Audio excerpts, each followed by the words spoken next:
sucks, man. People that want you to do shit and all kinds of stuff, and I don't know, I had like a pretty depressing childhood. My dad died when I was like 16 and stuff, but I always remember listening to music and just being like, damn, this shit is fucking crazy. It like makes me happy when I'm sad, makes me sad when I'm happy, makes me even happier when I'm happy sometimes, makes me even sadder when I'm sad sometimes. Playing it generally just fills me with joy.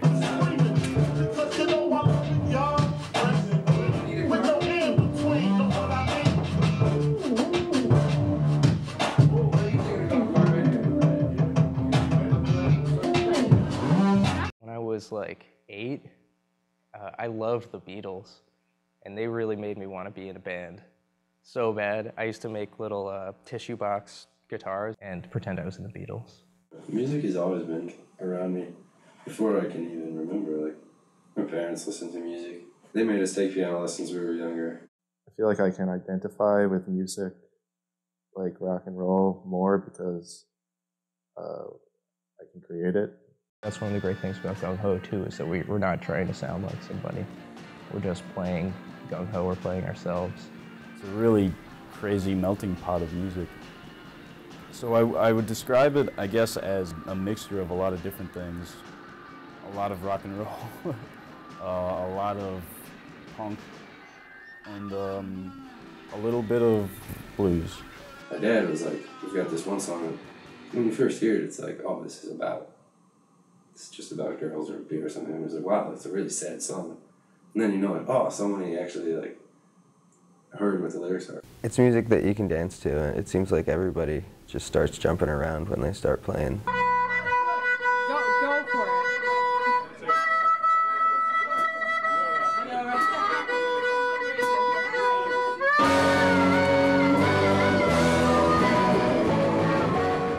We all met back in freshman year. Matt, Dave, and I were in a triple in weight 230. The first day we all noticed that we had guitar amps lined up next to one another, and like by the first week we were all jamming together. And Matt and Dave met Corey through their seminar.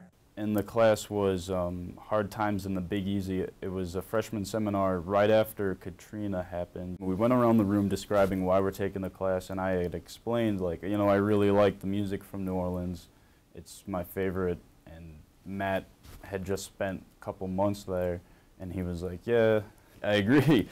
And Dave didn't say anything.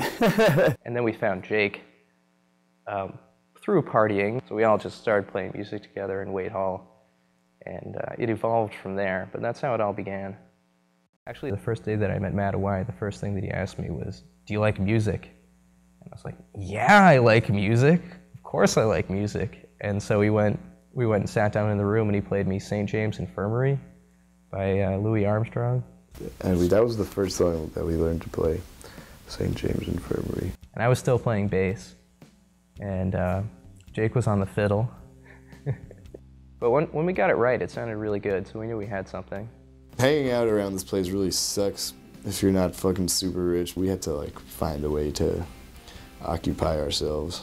We basically began writing freshman year, and we had a lot of like okay songs. We don't play them anymore. There was this one girl, she was a fucking fly-ass girl, man. She lived in the basement of our freshman year. She would always come upstairs and knock on our room to wait 2:30 and tell us to shut up. That was always good because you got to see like an angry high girl come tell you to like stop doing something. I guess at some point we sat down and we're like, yeah, we should form a band.